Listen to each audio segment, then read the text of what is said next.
Hey everybody, this is Kevin from Vonesper Studios doing a little quickie here for the AWK files. I just want to do a little review of God is Partying, just more like initial reaction sort of thing. I wanted to do this the day that it came out, but I was so tired and that I just felt like I could use that opportunity to listen to it a few more times and soak it in.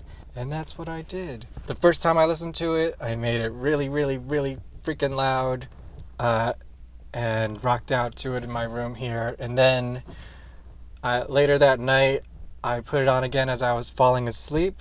So I guess it was more of like a subconscious listen. And then I listened to it again on my computer speakers yesterday. And then I just finished listening to it again on my phone. I didn't listen to it on my computer speakers. I listened to it on my headphones. In that, you can really hear the thump of the bass drum. I highly recommend it. It's very powerful. It sounds great on everything. It's a wonderful sounding record. Let's start right there. So what do I think of this album? It's great. I think it fits very well in the catalog of Andrew WK. May not be my favorite Andrew WK album overall, but I think it really fits in with everything else if you mix it all up.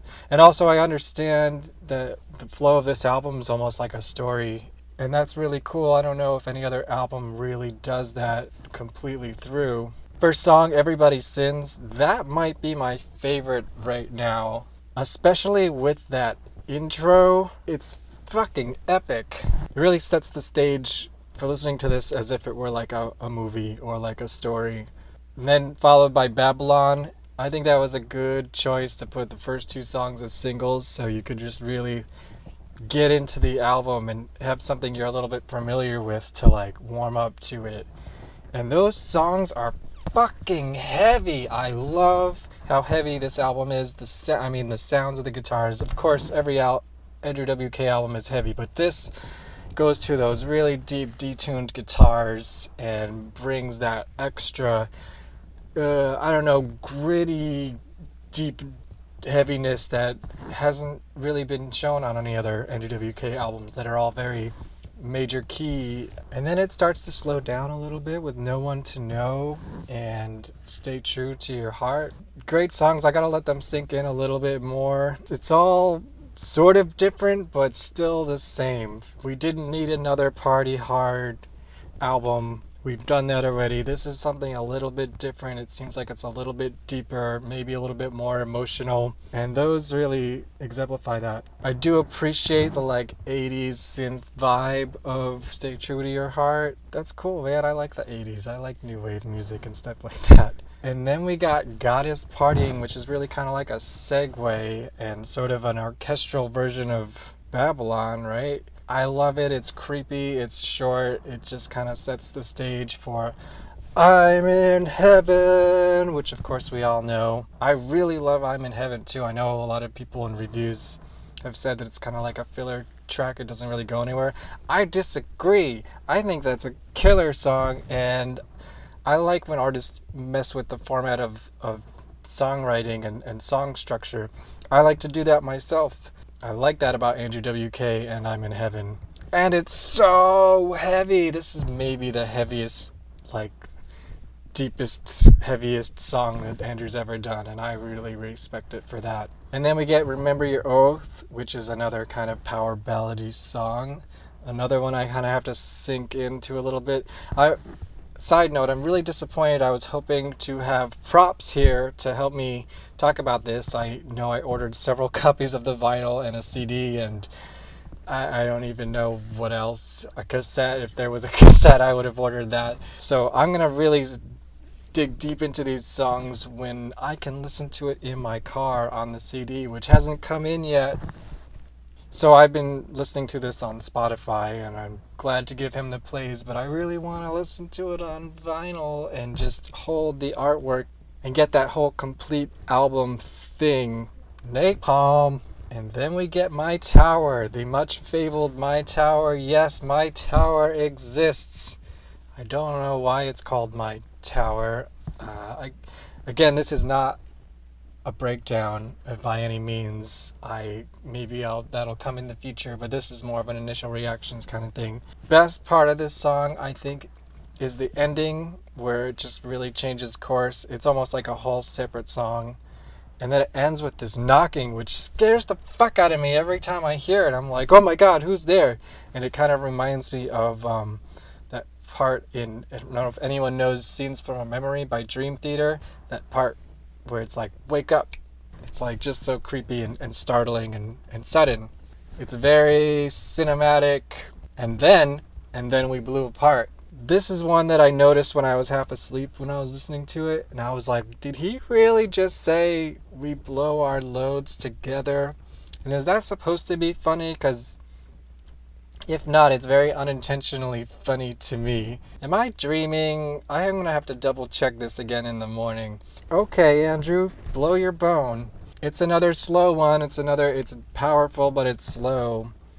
You know, it's interesting that he seems to have put out all the really heavy, deep, heavy sounding songs as the singles. The rest are kind of power ballady for the most part. And then we get probably the most upbeat song of the album, I Made It, which is the closer beyond, except for the bonus tracks.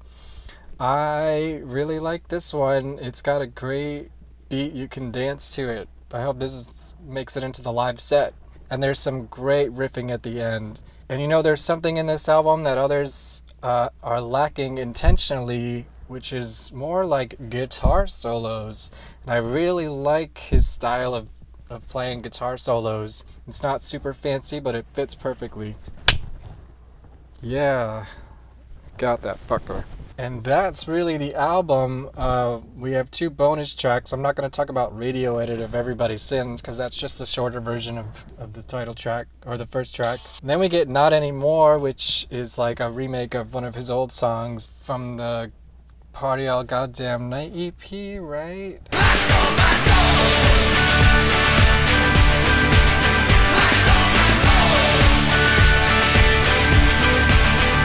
I'm glad we have that as a bonus track. I understand why it's not part of the album. It's an old song, so it doesn't really fit the new storyline, song cycle that he was going for in this, I imagine.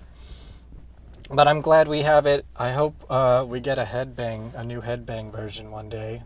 Andrew.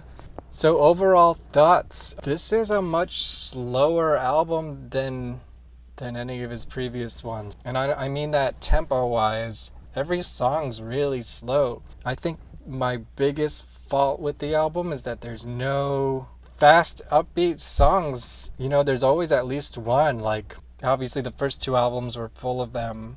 First more than the second. We're Not Going to Bed on the next album. Like, that's a real fast rager. I know I said in the beginning we don't need another Party Hard, but it's kind of odd to me that there's not any fast-tempoed songs. The whole album's very slow, and that's why I think it's a great album, but I think it just works best as part of the Andrew WK collection, because if you put these songs next to other songs in his catalog, it really works as a mix, and his sound is still there. He's very consistent in his sound, even though he did some different things with it this time, which is awesome. I think the singles are my favorite tracks.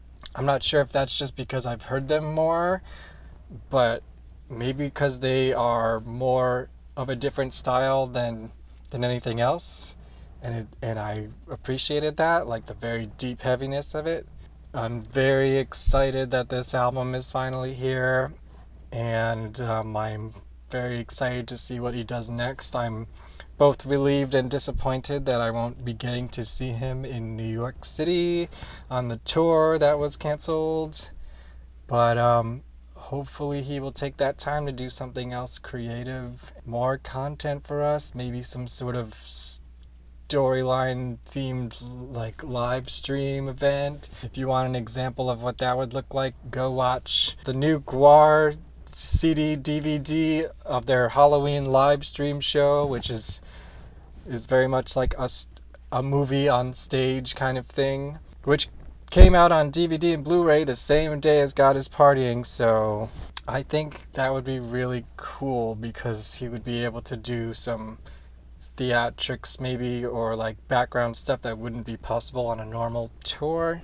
Yeah, it's a wonderful thing. It's a wonderful piece of work, and you should go listen to it like right now. And I think that's about all I have to say about it. Maybe I would say a few more things about the liner notes and artwork and lyrics if I had them in front of me, but it has not arrived, and it's Sunday, so there's no mail today. So hopefully it'll come tomorrow. Go rock out to St. Andrew WK and Guar and headbang, and if you have a bobblehead, shake his head a little bit so he can headbang with you. And listen to God is Partying. I'm not going to give it like a number rating, but it's great. I'm going to listen to it again and again and again, especially when I get it on my physical media. Thank you. This has been another episode of AWK Files. Like, subscribe, share, and comment below, of course. Like, share, subscribe.